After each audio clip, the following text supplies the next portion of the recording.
Governor, some local mayors along I-77 are opposed to widening with toll lanes. And I just wondered, they're asking you if you can put a stop to that. Anything on that? Well, we're following the lead of what the local elected officials asked for about 4 or 5 years ago. So it was the local elected officials that asked for this type of solution, and we're implementing that. And now to repivot with about a week or two to go is, I think, throws a curveball that's very unreasonable, especially since their fellow peers of just 2 or 3 years ago were the ones that asked the state to do this.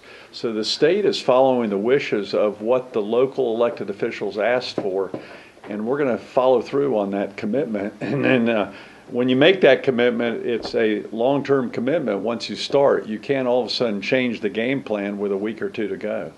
And our goal is to, for all forms of transportation, to have as many choices as possible. And the people who don't want to use that express lane have the choice of the other 2 or 3 lanes to use, or light rail in the future along that corridor. So wherever we have the potential for toll lanes or toll roads, which we have in Raleigh, there always ought to be an alternative for the consumer to use. And that'll be the case along I-77. Is the more choice for the consumer, the better, and that's what we offered 3 or 4 years ago to the local elected officials, and Cornelius and Huntersville and Charlotte and Mecklenburg County were all involved in that decision through their MPOs.